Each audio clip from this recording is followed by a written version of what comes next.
Welcome back, everyone. If you're new here, we explore different areas of leathercraft, and today we're going to look at leather repair, the types and methods that you could use to fix most things that you've got. We're going to look at an overview of them, so essentially you'll know what the most common types are, and then be able to figure out if you're trying to do a repair, what method would be best to do it, and in general, what tools you would need to do that.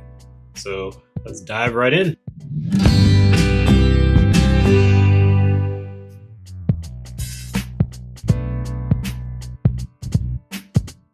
The first one we've got is leather tears.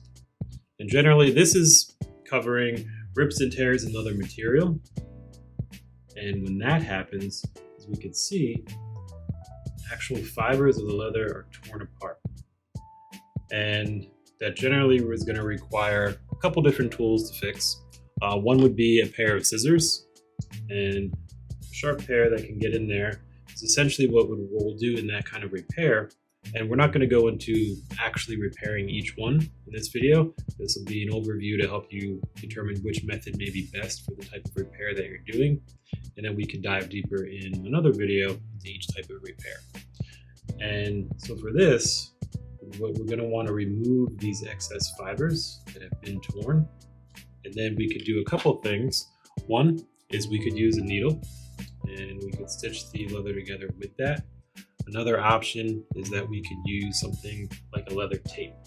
And with the leather tape, we can essentially bind in a flexible and strong way the back of the leather, and then we could touch up the top of the leather, either with a filler or a paint, something that we'll look at shortly. And with leather tearing, it's important to remember that the fibers can generally not be replaced, but what we can do is find a way to bind the remaining material together as best as possible to reinstate that structural integrity and also make it look good. And that way it'll look almost as good as new and be able to last a long time as well. So that is rips and tears. The next one we're looking at is going to be leather cuts. So when leather is cut, essentially the materials, like the fibers themselves, have been cut. And so while they're still there, a little different than if it had been torn, there's a little bit of a different approach to address this. This is essentially going to be gluing it, and then we can address the surface either with some filler or some paint, depending on what that surface looks like. And that way we'll be able to bind these fibers back together and then make that surface look almost as good as new. Something to keep in mind as well is that any leather surface that we're working with, we're going to want to be able to match that surface with our repair. And so we'll keep that in mind. If it's smooth, is it textured? And that'll be something to keep in mind as well. But essentially for straight cuts in leather, typically you're going to use some kind of a leather filler and leather glue, and that should get that fixed pretty easily. The next one we're looking at are the dreaded scratches. And almost every leather good at some point, if it's used, is going to come into some kind of a scratch or scuff or mark or something like that. And so this is likely going to be one of the most popular types of repairs that we're looking at. And if we take a look here, we essentially have the leather surface has been removed to a degree. And sometimes a little bit of those fibers come out. And depending on the scratch, they can be surface scratches, or they could even go a little bit deeper into the material as well, where we've actually lost some of that leather. And so there are going to be a couple different approaches we could use based on how many scratches there are and how deep they go. And the two main methods are going to be either just painting over it with some kind of an acrylic paint, such as the Angelus makes a great one. And that will provide some filler to the scratches itself, while also restoring the surface to that other piece.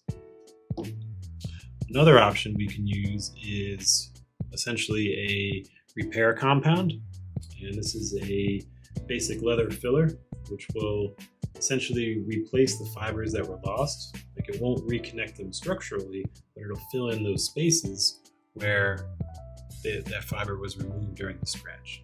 And then we can sand that down and essentially make it even using some sandpaper. And then once we have that surface filled and smooth again, we can then make it match the rest of the surface using either a paint, or if you had dyed the leather, or if there's a textured pattern, we can recreate that. But essentially we could fill it like that. For very deep scratches, we have something that's called a repair filler. This is going to be a little stronger than the typical quick filler.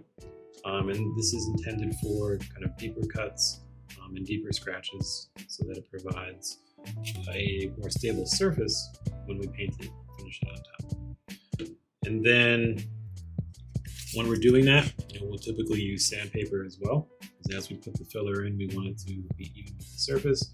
So we'll sand that out until it's even, and that will give us that overall approach. And something very key to remember prior to any repair is to clean and condition the leather. Because if we're using this scratch piece as an example, when it's scratched, there could be dirt and grime in there. And we don't want to seal that in with our filler and our paint. So what we want to do is gently clean and then condition that interior part. And that way the leather fibers underneath are well cared for. That way when we put on that leather filler and the paint and essentially seal it in, we'll be giving those fibers the best chance they can be to be well maintained. And that's how we'll do scratches. And when we do that, it should essentially look good as new, and which is always a great thing, especially if you've got finer or heirloom leather goods. We always want to take good care of them. Sometimes we encounter a really deep gouge. So the fourth type of leather repair that we're looking at are gouges. These are essentially very deep cuts where that leather has been removed and the fibers are no longer present. And so it's not so light that we could just paint over it, and we can't necessarily put the convenient filler that we've got, kind of the quick filler that we'd use for lighter scratches. This is going to require a more serious compound filler. And so the tools that we'll generally use for fixing gouges are going to be that compound filler. We're also going to use, of course, our cleaner and conditioner to prep the material. We're going to have some sandpaper. We're also going to have a small spatula, and I'll explain what that is. And then we've got our leather paints. You can help us cover that up. And lastly, a very fun tool is this heat applicator. I'll explain how that works in just a second. So essentially, we've got this gouge in this piece of leather. What we want to do is fill it up and then make it look consistent across the surface. So to do that, we use what's called a paintable repair filler. There's different brands. Angela's has a good one, and it will essentially be this kind of a compound, and that will go into this gouge. And by doing that, it'll fill it in. It'll also dry flexible, and that way the leather can still maintain its maneuverability and not crack. It'll also provide a nice foundation for us to finish this surface, so it looks as good as the original leather did before it was damaged. And so the process for that is first we'll clean and condition, and then we will apply our paintable filler to fill that in. When doing that, we'll typically use this heat applicator, and that will help dry and cure that filler. It's faster. You could certainly wait for it to air dry, but when you're doing repairs, this will make it a lot easier and also more consistent. And we'll apply that filler with a small spatula. This is often used for mixing paints for painting. It works great for this as well. And that will help us both apply it and also smooth it and take any excess away. And that way, when we use our sandpaper, we can smooth that surface.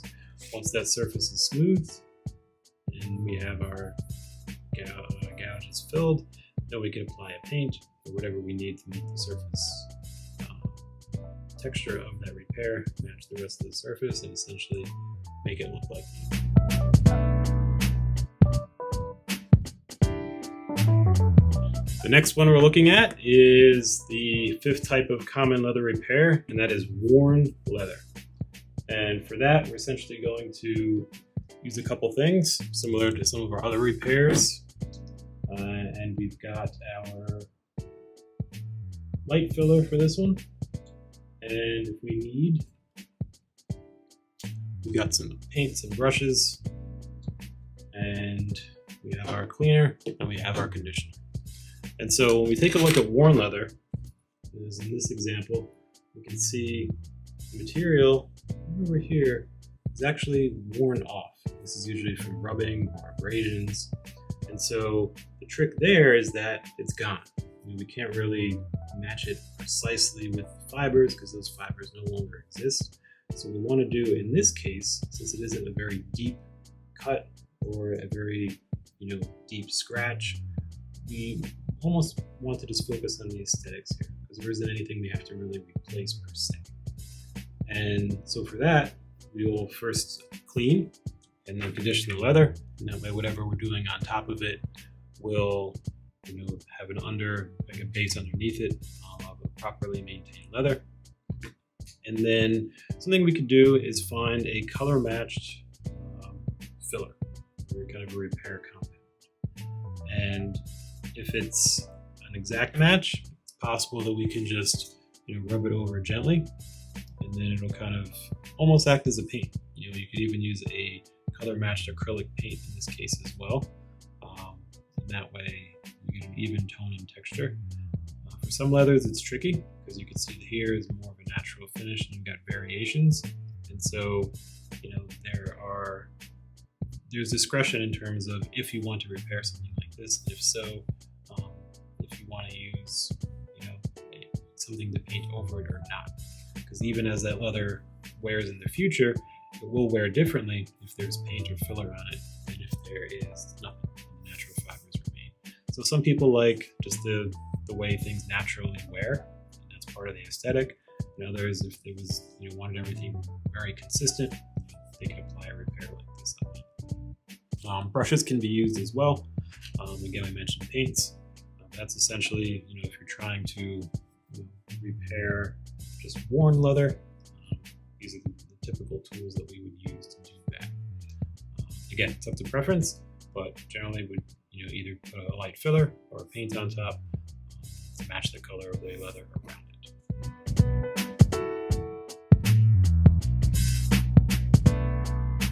And number 6 on our leather repair types is leather that is stained and discolored. So for example here, we have a vegetable tanned piece of leather, which are very susceptible, if they're uncoated, very susceptible to water staining. We can see also some oil stains as well, and they actually penetrate the fibers. And so when working with something like this, we're generally going to want to clean it very well with the proper cleaner, and then condition it very well with the proper conditioner, because we want to remove this oil and water stain in there first. And ideally, if we clean and condition it properly, we can get most of this out, out of the leather itself, and then leave it maintained. If our vegetable tan leather or other leather is actually discolored to a point where we can no longer bring those fibers back to the way they were, then we'll look towards something like paint. And this will be obviously a color matched paint to kind of go over whatever that stain is and blend it in. For example, if we had say a black piece of leather or another color, would make sure that we color match that, so when we apply it on the surface, it makes it look consistent with whatever was around it prior to that stain coming in. So yeah, the way to repair staining and discoloration is first and foremost through cleaning and conditioning, and then if needed, we'll adjust the color of that, paint over it, or stain it, dye it so it matches the leather.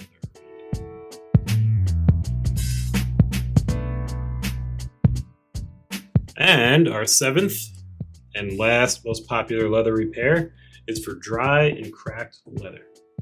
So here's an old book, and there's certainly, when you're dealing with a book, there's a lot of proper preservation techniques. So I'm using this merely as an example to show, dry and cracked leather. Although if you are working with a book, there's far more to it than just what we're overviewing here. But essentially, yeah, this leather is old, dry, and cracked. And we can see that fibers are weakening and they're even flaking away. And this is very popular. We'll see this often with older leather or even newer leather that's been exposed a lot to elements in the environment. And so for here, we're going to start with our cleaner and conditioner and make sure that, again, we are removing any dirt and grime from those fibers so that whatever repair process we apply, it will be done over nice clean leather. And then we look at how much and how deep these issues are. For example, if we're looking here at this corner, say it was a handbag or a wallet, these fibers are gone. So we're actually going to want to fill them back in and use a filler for that. And so that may be something like our repair filler that we've talked about here. And we'll use that with our repair spatula, and we'll be able to apply that filler around. We'll also use our sandpaper, and that will help us kind of even out whatever repair we're making there and kind of make the filler that we're applying even with the surface around it. Along with that, we'll get to use our fun heat applicator, and this will cure the filler that we're using. And then on top of that, we'll be able to use generally a paint. We'll apply that with a light brush, and then we can basically take that edge that we are working to fix, fill it up with the filler, sand it even, cover it with paint, and blend that in with the colors around it. Again, color matching paint is very important, and that way when the repair is complete, it's not very noticeable. It looks like the leather around it. It makes it overall a good fix that you barely even notice. And so with old goods, that could be key. Some leather goods that are old, depending on their use or how they're what they're constructed from, cleaning and conditioning is probably going to get you most of the way there from a functional standpoint. If you do want an aesthetic look to match, that's when we add in the layer of the filler, sanding, the painting, and the drying. So as with most repairs, there's going to be all sorts of variation in terms of what it is you're trying to fix. If it's a family heirloom or if it's just a functional piece of leather that you're going to use for working or out in the barn or wherever. So everyone's going to be a little bit different. So it's important to know ahead of time what you're getting into, what you want out of it, and what the proper way would be to repair that leather so it maintains the leather without hurting it long term. And so as there are a million ways leather repairs could be needed, these are our 7 main ways that we repair leather. And to run through them briefly again, we have rips and tears. So we got rips and tears where the fibers are actually still there, but the material is now separated and the integrity has been compromised to a degree. So we can fix that. We have cuts where the leather itself has been cut, but it's a pretty straight and easy fix. We often have scratches. We see these all over the place, very, very common. We have deep gouges in the leather where a lot of the material has been removed. We're trying to fill that back in. We have leather that is worn, where essentially it's been discolored from abrasions and use. Some of those original fibers are gone. Then we also have discolored leather, which can come from water staining, oil staining, or anything else that gets on the leather surface and absorbed into those fibers. And then lastly, we have dried and cracked leather, which can come just from age and lack of conditioning and moisture over time, and from extended use and exposure to the environment. So chances are, if you have a leather item that's been used, you'll need repair at some point. This is the overview of the most popular types of leather repairs. So if you have questions, let us know. We'll be happy to help as much as we can. And until next time, keep crafting.